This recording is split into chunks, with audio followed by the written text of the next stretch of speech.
Derp, derpity derp derp derp derp derp derpity derp derp derp derp derp derpity derp derp derp derp derp derpity derp derp derp derp derp.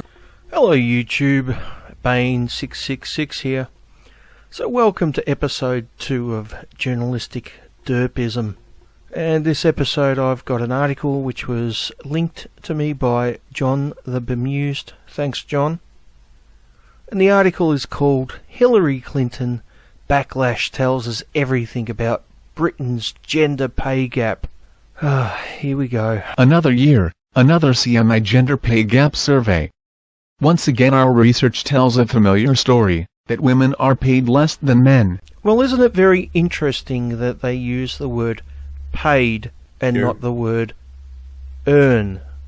Now the word earn is more accurate because women on average earn less money because of their choices in work, working less hours on average, things like that, doing less overtime. But feminists like this one like to create the narrative that women are paid less for being women, which is not true. Next. And the higher they go, the bigger the gap. The average pay for male managers now stands at £8,964 more than that of the average female manager. Okay, so on average, male managers earn more than female managers. Now, why might that be? Are we comparing managers in the same industry? No, we're looking at managers on average, right? So there are some industries where managers earn more money. They may have to work longer hours, they may have to work overtime, they may have more responsibility, they may have more stress, they may have more danger, they may require more training and experience, and the industry might make more money. All these are factors why some jobs pay more than other jobs in different industries. So just because a manager in one industry earns a certain wage doesn't mean that a manager in a completely different industry is going to earn the same amount of money. So that's the problem when you average things out. You don't take into account differences in different industries. Now, if they were to give us examples within the same industries, so if you were to pick a particular industry and compare male managers to female managers, and on average the male managers earned more, then you might have a case. You would still have to investigate to see if there aren't other factors, but it may actually be down to sexism. But when you just average things out and don't take into account other factors, you're being a dishonest asshole. Next. At the director or CEO level, that difference rises to £16,513. Okay, so on average male CEOs earn £16,000 more per year. Now why might that be? Well, CEOs at the very, very top level, huge international companies, earn millions of dollars a year. Actually, in some cases, tens of millions of dollars, and even more than that in a handful of cases. So it wouldn't take very many of them to skewer the average results, right? Now, once again, if you took a CEO, a male CEO from one company, and compared him to a female CEO of an equivalent company of the same size in the same industry, and you looked at the difference in wages, that would be a much fairer comparison. Now there still would be other factors that you have to consider, but it would be fairer than just going on averages. And considering the amount of money CEOs earn, I don't think £16,000 a year is a huge amount of money. It's a huge amount of money if you're working class. It's a huge amount of money even if you're middle class. But CEOs, I don't think that's a huge amount of money. And we are talking about averages here. Next. The root cause? Too few women at the top. Too few women at the top. Okay. The question is why? Let's see if we can find out by the end of this article. Next. The reality is that, as our survey shows, male managers are 40% more likely to get promoted than women. Okay, male managers are 40% more likely to be promoted than women. Now, why would this be? Could it possibly be that there are more male managers than female managers.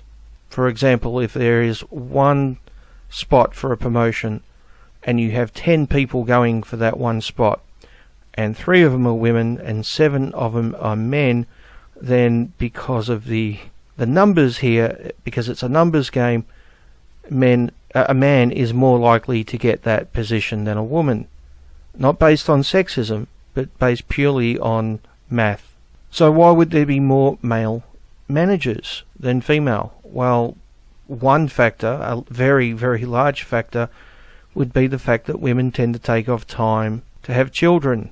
In some cases it might be a year or 2. In other cases it might be 5 years or even a decade in some cases. This is obviously going to affect your career. And this is something I'll go into further later on. But if we're talking about averages, then men typically work longer hours and they work more overtime and they work more holidays and weekends, which might also be factors as to why someone would get a promotion. And one big factor that we're going to be talking about a lot during this particular episode is the fact that men are more willing to ask for a promotion. Now, I'll go into possible reasons why that might be the case a bit later on. But for now, next. Too many women still don't ask, something I'll come back to. But perhaps the more interesting thing is what happens when women do ask. They face the Hillary backlash. The Hillary backlash. Oh, this is going to be interesting. So, the assumption made here is that when women ask for a promotion, they are treated different than men because they're women. Okay, so that's the thing that we're going to be focusing on throughout this article. Next. Let me start by saying that as a dual UK-US citizen, Hillary Clinton gets my vote, by far the best and only competent choice for the White House. Okay, let me state my position on the present US election. It's not really much of a choice. It's like someone giving you the choice of being kicked in the balls by the left foot or being kicked in the balls by the right foot. Yeah, either way you're fucked, aren't you? Either way you end up with sore balls. So does it really fucking matter? I mean, I hate Clinton and Trump, to be honest. And I know I've probably pissed off a lot of people by saying that, because a lot of people watching this will either be in one camp or the other. But too bad. I think they're as bad as each other, and I have no fucking interest in either of them. I think we're fucked either way. And for the record, I think exactly the same thing about my own country, Canada and the UK. But I should stress, I don't actually blame the politicians for this. I blame people in general. I've often said that we get the politicians that we deserve. That's just a fucking sad reality. Next. But the reason I mention her here is that she suffers from exactly the same problem as many ordinary women in the workplace. She's had the audacity to ask for a promotion. Yeah, running for the presidency isn't really the same as asking for a promotion in a business, is it? And the assumption here is that Hillary is unpopular because she's female, as opposed to her being unpopular because she's Hillary. Now that's the problem when you use a sample size of 1 and then make sweeping assumptions. Now, if the author of this showed that there was a trend when it came to female politicians, then that would be a much better argument, and it may in fact be valid. I'd have to look at it and see if there weren't other factors, but there may actually be something to it. But when we have a sample size of 1, and the assumption, a sweeping assumption, is made based on that, with no consideration of anything else, it's a fucking bullshit argument. I mean, if people criticise Trump, we don't go around saying, oh, they're only doing that because they hate male politicians, do we? Because that would be bullshit. Next. And women who do that are viewed inappropriately aggressive, bordering on deviant, according to a Facebook article by a man named Michael Arnovitz that went viral. Oh, a Facebook article that went viral. Well, that is the perfect citation for the Telegraph. The fucking Telegraph. This is a large fucking newspaper, and that they have an article which has a citation from a fucking Facebook article. And I use the word article lightly here. I mean, does Facebook even have fucking articles? No, it's someone's fucking opinion that they've posted on Facebook. How is that a citation? Oh, but it went viral. That must change it somehow, right? The fact that it went viral, it must mean that it's somehow valid or some shit. I don't know. Next. The author correlated Hillary's approval ratings over decades. It turns out that the biggest thing that consistently drives negative public perception of the Democrat candidate is any attempt by her to seek power. Yeah, once again, we have a sample size of 1. Now, if the author of this Facebook article had have collected data on female politicians and showed that there was a trend where people just didn't like female politicians, then maybe there would be a case here. We would still have to look at it more closely, but maybe there would be something behind it. But instead we have a sample size of 1, and the author isn't taking into account that maybe people just don't like Hillary's fucking personality. Maybe it's the fact that she's married to Bill Clinton. Maybe people don't like him. I don't know. There could be numerous factors. There's been a lot of allegations thrown around that she's dishonest and has done numerous bad things. I haven't investigated these things because, to be honest, I don't give a shit about American politics at the moment. Sorry if I've offended anyone, but really, I'm really sick of it. But maybe it's those things which are putting people off, as opposed to the fact that she owns a vagina. I mean, possibly. Next. Promotion and unconscious bias. There are countless tales I know of women who've suffered similar setbacks on a smaller scale. Countless tales. Oh joy, she's going to give us hearsay as evidence. Isn't that great? Next. Take the senior public servant who was more than qualified to get to the next highest grade. She was the only one to have the word ambitious scrawled next to her name, like some sort of admonishment or warning. But was she really more ambitious than any of her male counterparts? Unlikely. Okay, let's examine this piece of hearsay and see what we can make out of it. So, she was more than qualified. Okay. How many other people applied for the same job who were more than qualified? 2? 10? 50? We don't know.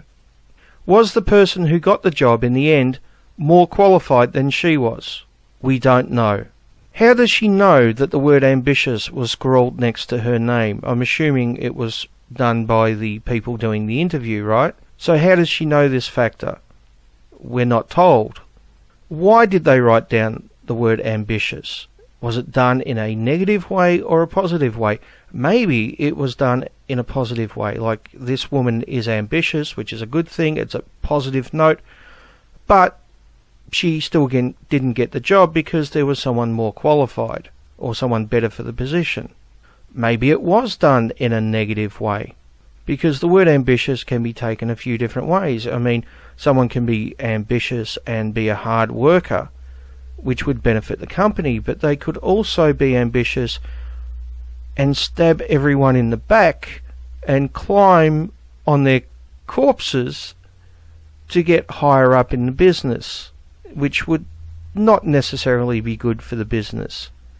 And as we know nothing about this individual apart from the fact that she owns a vagina, which apparently is all we need to know, according to the author of this article, because we know nothing about her apart from that, we can't really judge why the word ambitious was scrawled next to her name. You see the problem with hearsay as evidence? It's not very good, is it? Next. Or the global financial services exec who was accused of putting herself above the company because, after patiently watching all her male colleagues advance while she stood still, she went ahead and asked for a promotion. Oh look, more hearsay as evidence. Oh joy. Now it says she patiently watched all her male colleagues advance while she stood still. How many male colleagues? We talking about 2, 50, 100? I mean, how many? What about female colleagues? Did she have female colleagues who advanced while she stood still? Or was it just only males?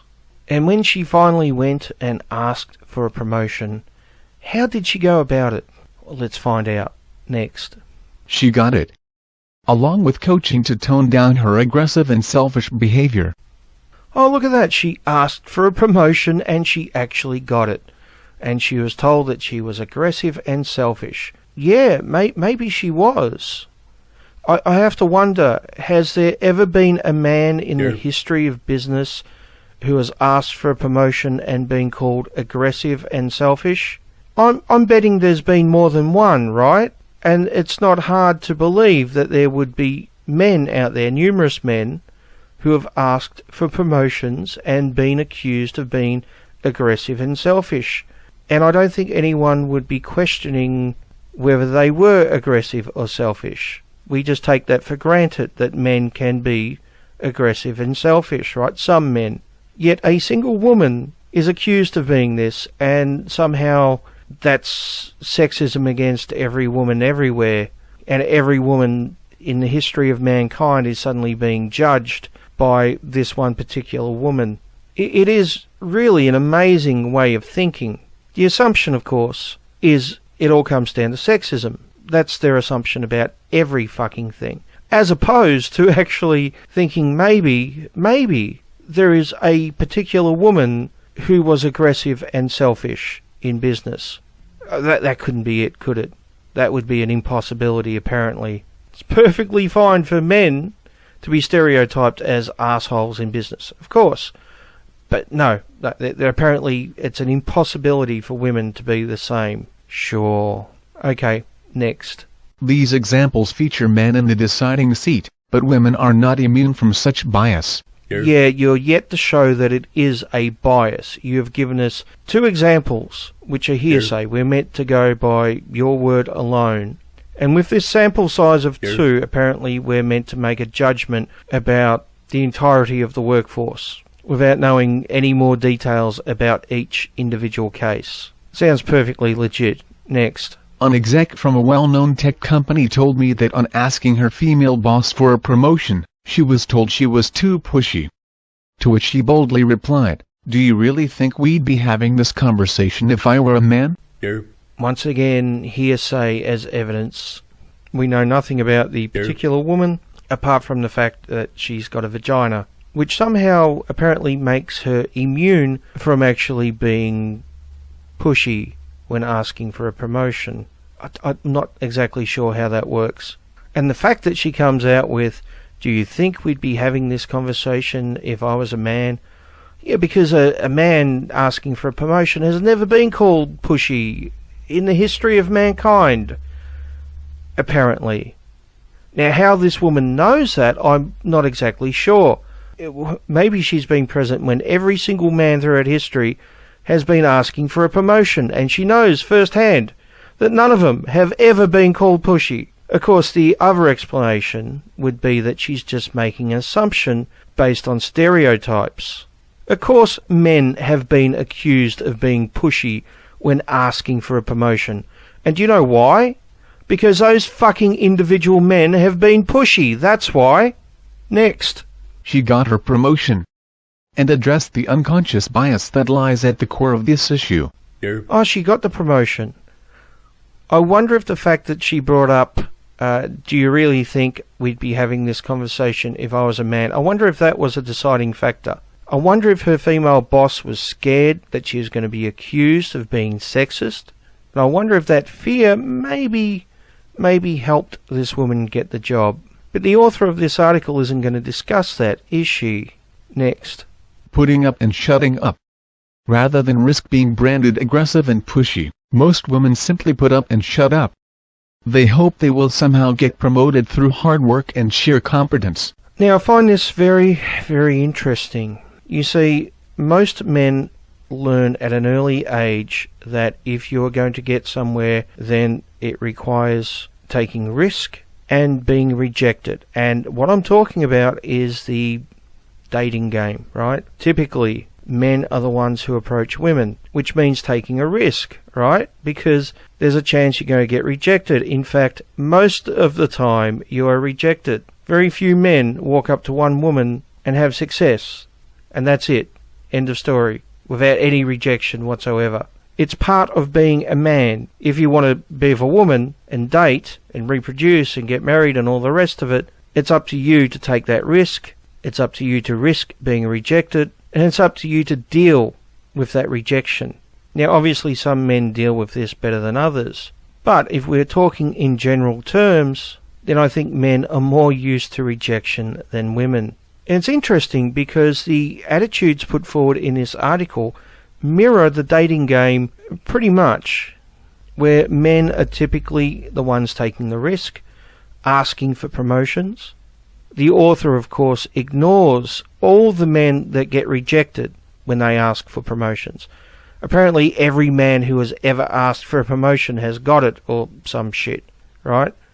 Which is just crazy when you think about it. The vast majority of men who ask for promotions are going to get rejected, because there's not that many positions at the top, is there? If all a man had to do was ask, then you would ask for a promotion every fucking day, wouldn't you?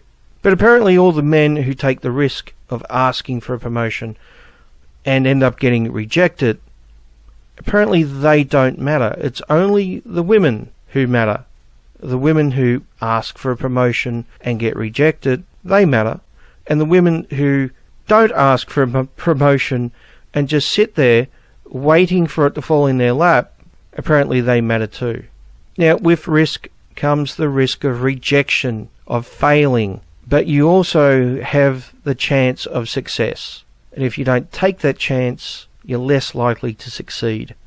Sitting there and waiting for it to fall into your lap is bullshit. Next.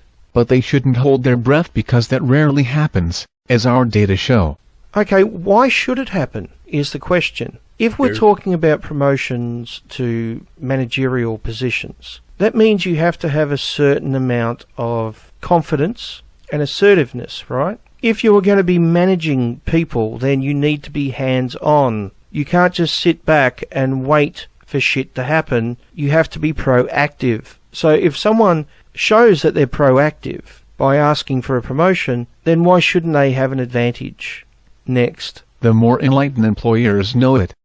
One diversity award-winning male professional recounted how he had 3 candidates for a partner role, 2 men and 1 woman.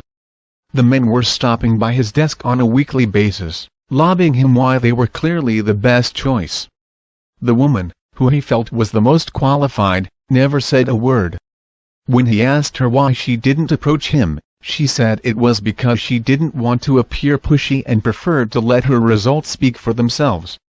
She got the partnership, but only because her employer was enlightened enough to reach out. So let me get this straight, right? In this example, a woman gets the job because she's the best qualified. So if a woman gets a job, it's because she's the best qualified. Okay, fair enough. In the other examples, the women missed out, but that's because of sexism, not because they weren't the best qualified, not because there were better people for the job who might have been male. So whenever a woman fails, it's because of sexism, but whenever she succeeds, it's because she's the best. That sounds a little bit biased, doesn't it?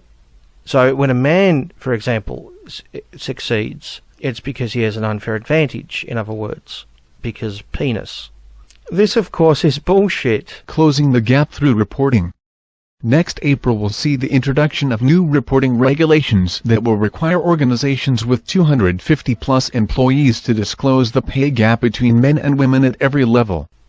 Yeah, and I think this is fucking fantastic. I can't wait for this to happen, because I'm looking forward to seeing how the feminists will explain that men and women are getting paid exactly the same amount in exactly the same jobs.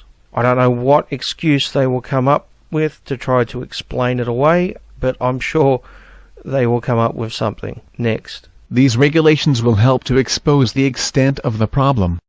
And the results will help companies to see for themselves the stubborn reality of the last decade or more. The higher up you go, the fewer women there are. Okay, this is true. The higher up you go, the fewer women there are. Now, she is asserting it's because of sexism and women are being held back because, you know, men don't like women or some shit like that. As opposed to this, what's it called? It's a biological function. Let me think. Pregnancy, that's what it's called. You know, this thing that happens to women but doesn't happen to men, and then women typically take time off to be mothers, which means sacrificing part of their career. Now look, I'm sorry, but you can't have both. Alright, you can't keep up with a man in a career who doesn't take time off. If you want to take time off and be a mother. If you want to be a mother, that's fine. But you're going to be sacrificing some of your career. Alternatively, if you want to focus on your career, then you're going to be sacrificing motherhood. Now this is nothing new to men. Men have been doing this for tens of thousands of years. Sacrificing time with family to be providers. Those CEOs we were talking about before, that reach the very top, they do that by putting in 12-hour days. They miss out on time with their family. They miss out on seeing their kids grow up. That's a fucking sacrifice. And apparently society is blind to the fact that it's a sacrifice when men do it.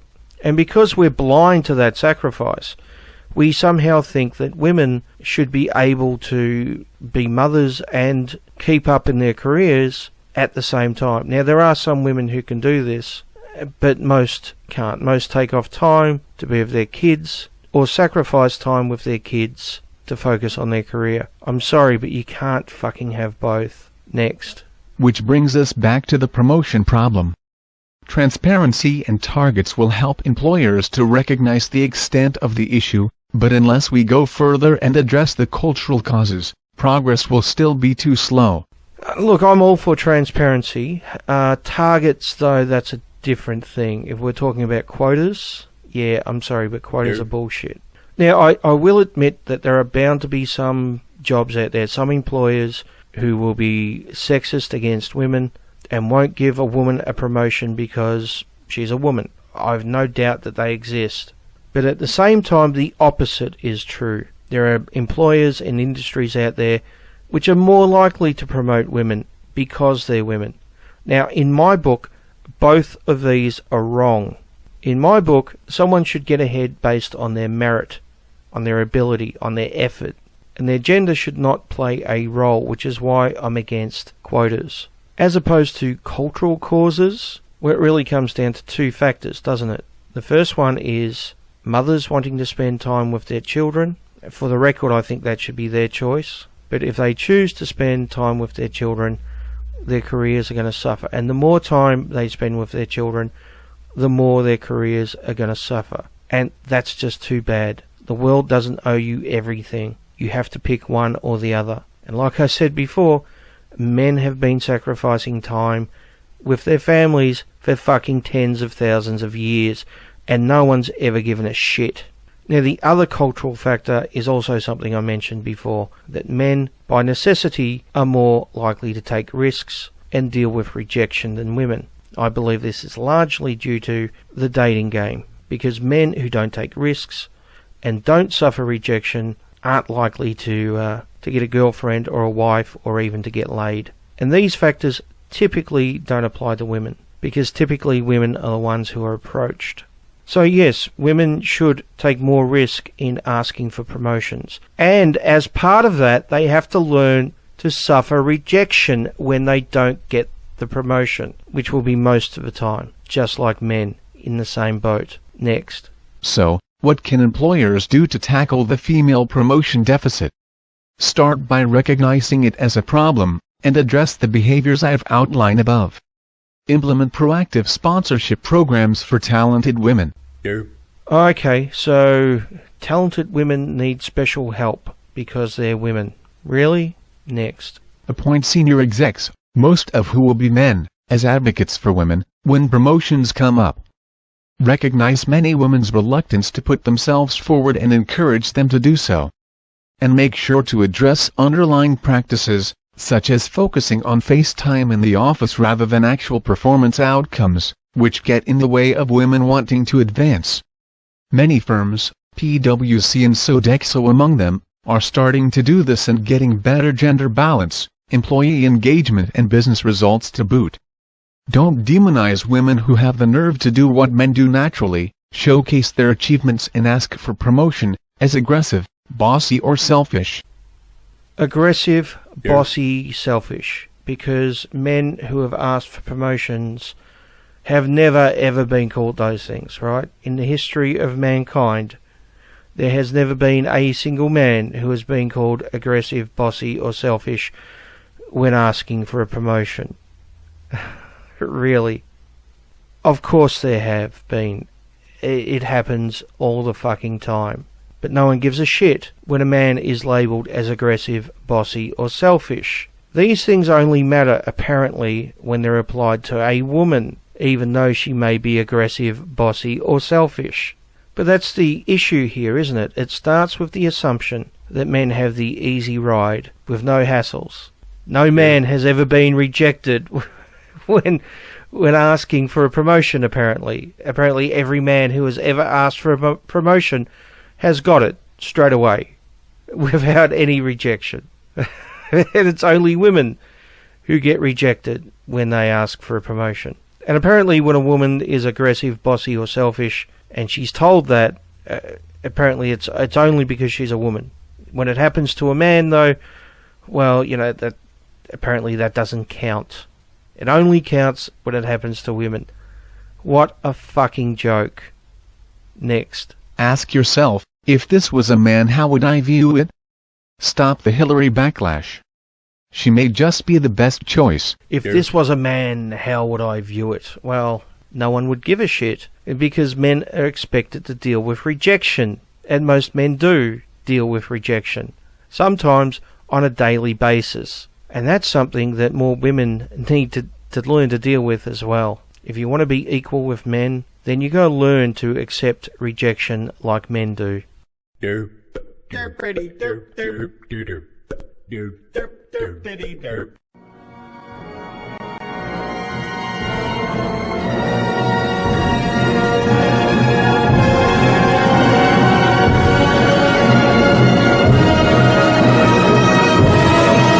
It is clear from these figures, as indeed I think it's clear to most of us from what we see, that there is a discrimination against blacks and against women in our present system. Since not all blacks will be superior, how would you try to even that out so that there would be some equality of job opportunities? I'm sorry you missed the earlier part of the program when I pointed out that where you find people not represented evenly, that does not show the institutional effect, because almost nowhere in human affairs do you find people evenly represented. Well, if you compare comparable people with respect to age, with respect to education, etc., you get a totally different picture, both with respect to blacks and women. Now, the figures that I saw, for example, show more recently that if you take black families where the husband and wife are both college educated and compare them to a white family where the husband and wife are both college educated, the black family is now earning $2,000 a year more. The problem is that very few blacks fall in that category.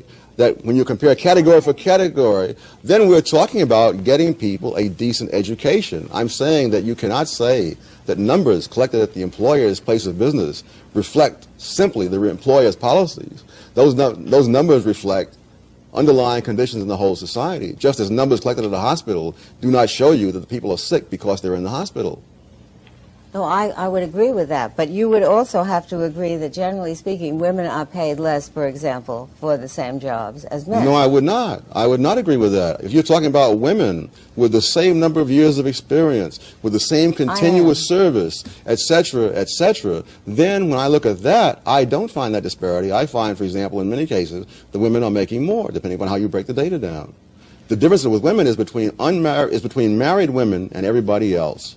That's the real difference. Well, even as to single women, the Census Bureau statistics, the most recent ones I could find, 1978, say that single men are earning $11,100 and single women are earning $9,300. Yes, I love the word single that is used. When I did my study, I didn't use single, I used never married.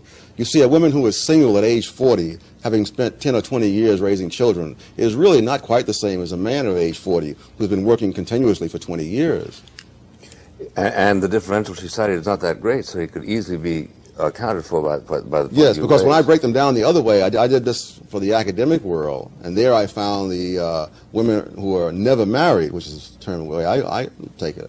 There they were earning more than the men. And similarly, when the government did data some years ago on women who had been working continuously since high school into their 30s, there you found that they were making slightly more than men of the same description. So the differences between married women and everybody else. And married men get an extra bonus because their wives take care of many things that enable them to put more time into their careers. I'm sure you're aware of the fact that there are approximately 15% of all homes in which there is only one wage earner. So that when you talk about women being able to take care of things for their married mate wage earner, the fact is that in the overwhelming majority of American homes, the women also work. And therefore, I don't think your explanation that women have other responsibilities and that's why they are... Work can mean part-time work or full-time work. Women do not work full-time to the same extent that men. Part-time workers make less than full-time workers.